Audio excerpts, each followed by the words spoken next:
is enough!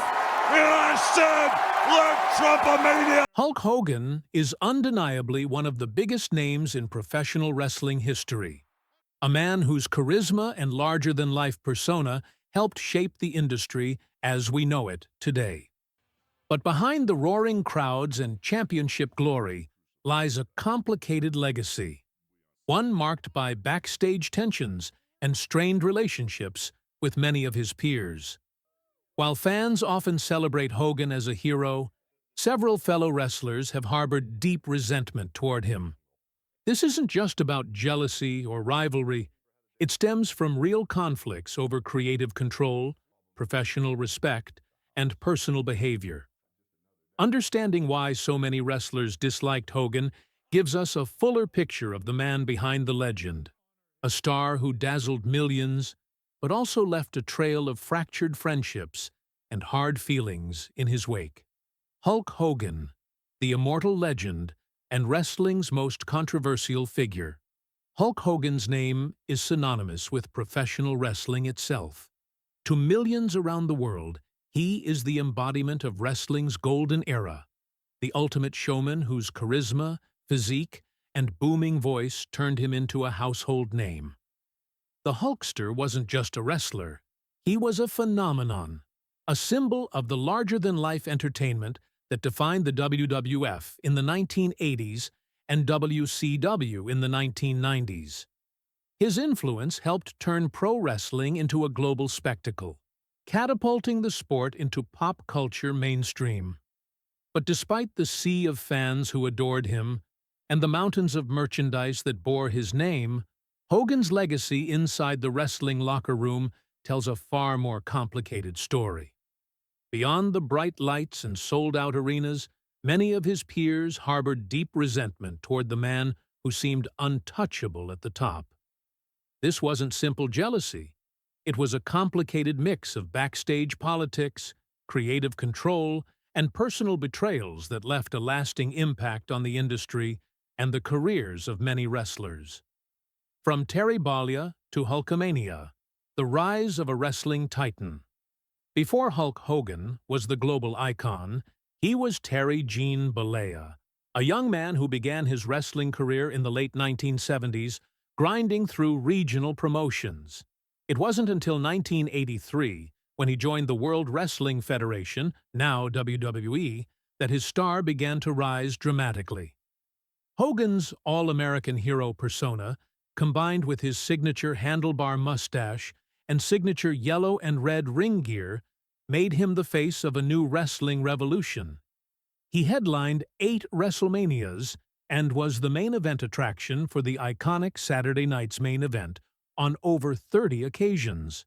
His 5 WWF Championship reigns included a record-setting combined title run of 1,474 days, a testament to his drawing power and popularity. In many ways, Hogan wasn't just carrying the company, he was the company. Yet, his journey wasn't without struggle. His initial mic skills were rough, and it took time for him to develop the persona that fans would come to idolize. His move to WCW in 1994 brought a new chapter, especially when he reinvented himself as the villainous Hollywood Hogan and led the New World Order, NWO, one of the most famous factions in wrestling history. Even after his official retirement, Hogan's impact lingered, with multiple returns to WWE, TNA, and other promotions. The hidden cost: why many wrestlers couldn't stand Hulk Hogan. While Hulk Hogan's star power helped revolutionize professional wrestling, his dominance backstage came at a cost that many wrestlers still talk about today. Hogan wasn't just the face of the company. He was a power broker behind the scenes, often using his influence to steer storylines, protect his status, and ensure he remained the top attraction. To many in the locker room, this wasn't just smart business. It was self-preservation at the expense of others. Rising stars frequently found themselves stalled or overlooked, not because of lack of talent, but because Hogan wasn't ready to pass the torch. Wrestlers like Bret Hart, Sid Eudy, and others felt their careers were delayed or derailed due to Hogan's control over creative decisions. He had the ear of promoters and was known to veto plans that didn't benefit his character or legacy. This created a tense backstage environment where morale suffered and resentment brewed. Talented wrestlers grew frustrated watching opportunities pass them by, all while Hogan remained firmly at the center. His need to maintain his spot ultimately stifled the creative growth of both talent and the promotions he worked for, leaving behind a legacy both celebrated and criticized. Scott Steiner, the brutally honest Big Papa Pump. One of the most outspoken critics of Hulk Hogan is Scott Steiner, known for his candid and sometimes explosive opinions. Steiner's career began in the mid-1980s, learning from wrestling legends and earning respect through sheer power and skill, including a standout amateur wrestling background. His transformation from a tag team competitor to the bombastic Big Papa Pump persona was marked by unfiltered commentary and unrelenting aggression. Steiner had no filter backstage or on social media, and Hogan's presence was often a target of his frustration. While they had worked together in both WWE and WCW, Steiner grew increasingly critical of Hogan's role in the decline of WCW. He openly warned WCW management, specifically Dixie Carter in TNA, about Hogan's potential to disrupt the company. Predictions that came true when Hogan's arrival in TNA led to a replay of old power struggles. After Steiner left TNA in 2012, his tweets calling out Hogan for ruining the company became infamous. Their rivalry grew so heated that Steiner was even banned from the 2015 WWE Hall of Fame ceremony, where Hogan was honoring the late Macho Man Randy Savage. For Steiner, Hogan wasn't just a fellow wrestler. He was a symbol of the toxic politics that could kill an entire wrestling promotion. Jesse the Body Ventura and Hulk Hogan, union dreams and a personal betrayal. Jesse Ventura was never just another wrestler. Before stepping into the ring, he was a Navy UDT member, and once he put on the tights and sunglasses, he quickly became known not just for his flamboyant look, but for his sharp mind and strong sense of justice. Long before politics came calling, Ventura was trying to do something that could have changed wrestling forever. Unionize it. He believed wrestlers deserved more: health care, job security, and real protection from a physically punishing industry that treated them as disposable. At one point, Ventura believed he had a powerful ally in Hulk Hogan. The two were close, at least on the surface. But that trust shattered when Ventura learned that Hogan had gone behind his back and informed Vince McMahon about the union talks. That tip-off effectively killed the movement before it could even get started. Ventura was crushed, not just politically, but personally. It wasn't just a missed opportunity to protect wrestlers. It was a betrayal from someone he had considered a friend. For Ventura, Hogan's actions weren't just disappointing. They represented everything wrong with how the wrestling business operated. To this day, he hasn't held back in his criticism, often pointing to Hogan's allegiance with management as a key reason why wrestlers continued to suffer without the rights they deserved. Bret the Hitman. Hart pushed aside in the shadow of Hulkamania. While Jesse Ventura's clash with Hogan was about politics and labor, Bret Hart's experience was deeply personal and professional. When Hart arrived in the WWF, he was a standout, a precise, technical wrestler from the respected Hart family wrestling dynasty. But in the land of neon colors and loud promos, Hogan was the sun, and everything else struggled to shine. Hart has often spoken about how Hogan's presence created a glass ceiling. While the company was packed with talent ready to carry wrestling into a new era, Hogan reportedly wasn't keen on passing the torch. That meant fewer opportunities for rising stars like Bret to be showcased or elevated. In wrestling, putting someone over, helping build their credibility, is a huge deal, and Hogan rarely did that unless it benefited him. Their relationship was distant at best, with Hart feeling like he was never truly welcomed. It wasn't just about screen time, it was about respect. For someone like Bret, who gave everything to the craft and storytelling of wrestling, Hogan's self-centeredness and backstage pull felt like a roadblock to progress, both for himself and for the future of the business. Why so many wrestlers struggled with Hogan Hulk? Hogan's impact on professional wrestling is undeniable. He brought mainstream attention to the industry, packed arenas, and helped make wrestling a household phenomenon. But behind the curtain, Hogan's legacy is much more divisive. Many wrestlers saw Hogan not as a team player, but as someone who protected his spot at all costs. Creative control, refusal to lose cleanly, and political maneuvering weren't just rumors. They were common refrains among those who worked with him. For guys like Ventura and Hart, Hogan wasn't just a peer, he was an obstacle. In many ways, Hogan represented the old guard, the showbiz-heavy, larger-than-life approach to wrestling. But as time moved on and new stars emerged, they needed room to grow, to lead, and to evolve the business. Unfortunately, with Hogan at the top and unwilling to step aside, that change often came too slowly or with too much friction. Hulk Hogan may have been the face of wrestling's golden era, but for many of his peers, he was also the symbol of its most frustrating limitations. Bret Hart and the Montreal Screwjob, a career torn apart. Few stories in wrestling are as infamous or emotionally charged as the 1997 Montreal Screwjob, and Bret, the Hitman Hart, is at its center. Hart, a technical wrestling maestro from the renowned Hart family, had carved out his own legendary path in WWE after starting his career in his father's Stampede Wrestling promotion. Hart's career highlights include headlining major events like WrestleMania 9, 10, and 12, and playing pivotal roles at Starrcade 97 and 99 in WCW. He was inducted into the Wrestling Observer Newsletter Hall of Fame in 1996, a rare honor while still active.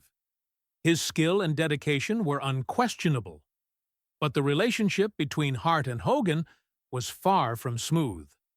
When Hart first entered WWE, Hogan allegedly refused to put him over, a wrestling term for allowing another wrestler to win or look good in a match. According to rumors and backstage stories, Hogan frequently dismissed Hart with a curt, "Doesn't work for me, brother," signaling reluctance to elevate the young star. The WrestleMania 9 incident symbolized the tension. Hogan unexpectedly walked out of the event as WWE champion, disrupting plans that saw Hart winning the title. Their scheduled rematch at SummerSlam to transition the championship was derailed when Hogan refused to lose the belt to Hart at King of the Ring 1993, opting instead to drop it back to Yokozuna. Jim Cornette, wrestling's vocal critic and Hogan's persistent adversary. Jim Cornette is a wrestling personality known as much for his sharp wit and blunt opinions as for his accomplishments in various roles, as a manager, booker, promoter, and trainer. His career spans across the Continental Wrestling Association, Mid-Southern Wrestling, World Class Championship Wrestling, Jim Crockett Promotions, WCW, WWE, TNA, and Ring of Honor. Cornette's voice has often been a thorn in Hogan's side. Though the two never had a singular explosive confrontation, Cornette's dislike of Hogan dates back decades.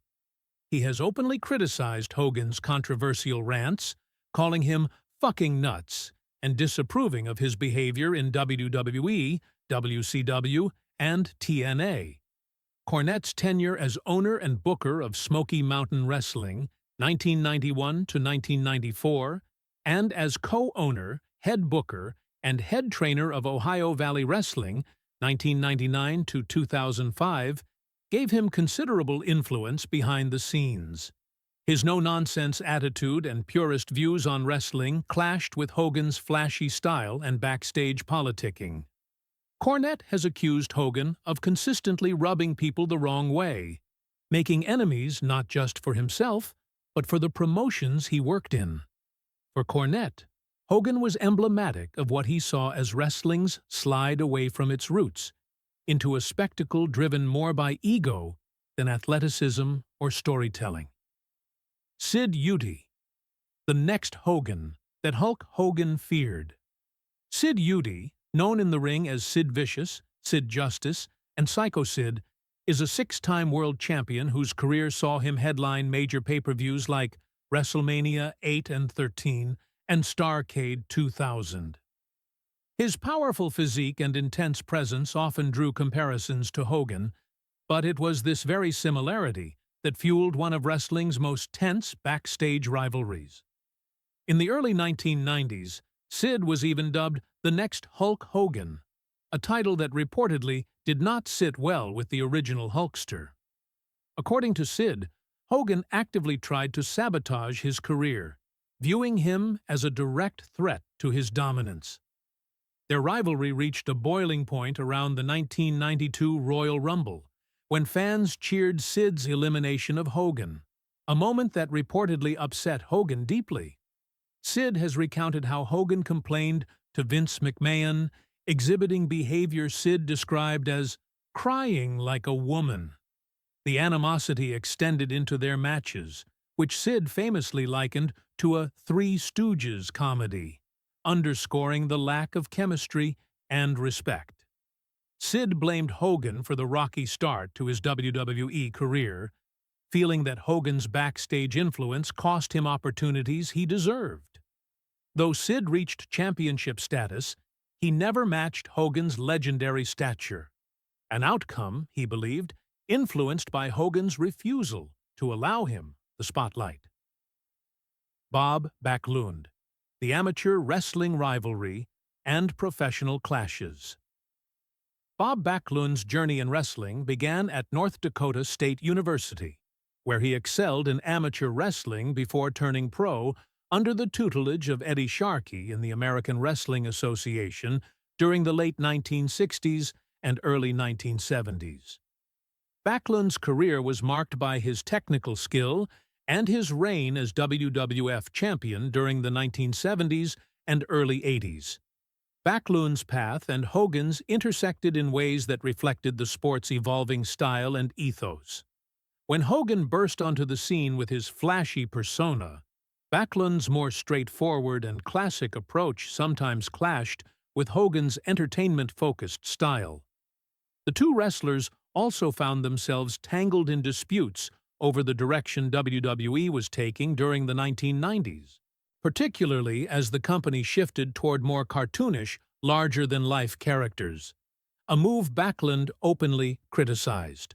The two traded heated words in interviews, with Hogan accusing Backlund of trying to block his title wins, while Backlund fired back with accusations of cheating and questioning Hogan's integrity. Despite Backlund's insistence that he doesn't hate Hogan, the bitterness between the two was clear in their exchanges. Shawn Michaels, the reluctant ally and behind-the-scenes tensions. Shawn Michaels is one of wrestling's most beloved performers, renowned for his in-ring ability and charisma.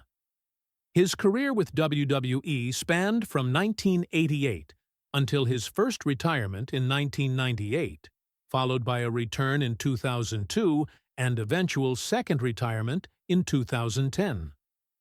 Post-retirement, Michaels transitioned to a coaching and executive role, becoming a key figure in WWE's talent development. Michaels and Hogan's relationship soured notably during the summer of 2005. Their first match together, set for SummerSlam that year, was highly anticipated. Behind the scenes, however, tension arose when Hogan reportedly balked at the idea of losing to Michaels.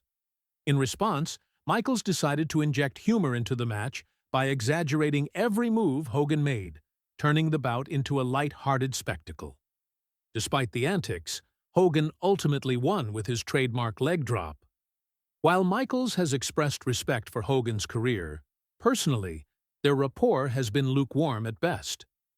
Michaels doesn't necessarily harbor hatred toward Hogan, but maintains a clear boundary, prioritizing professionalism over friendship.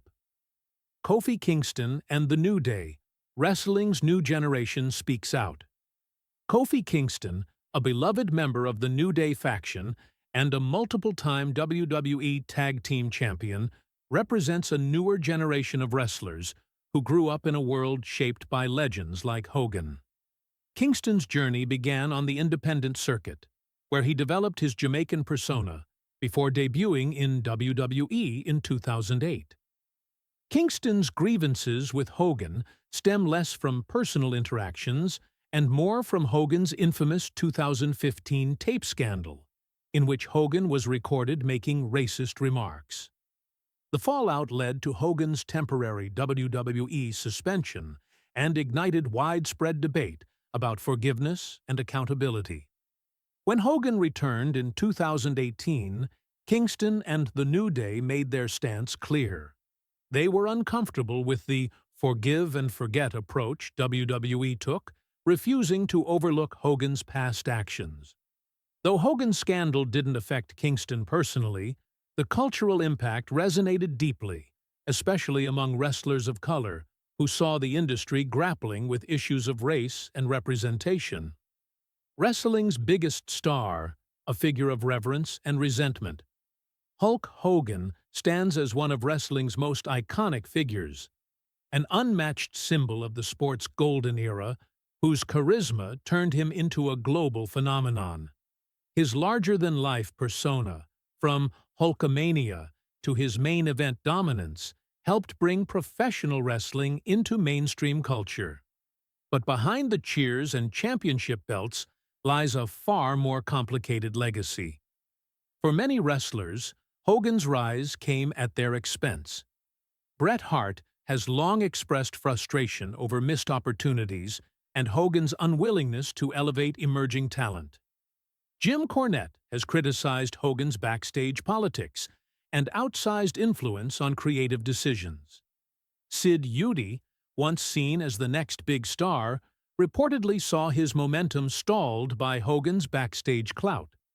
Even decades later, modern stars like Kofi Kingston have addressed Hogan's personal controversies, highlighting ongoing tensions between legacy and accountability.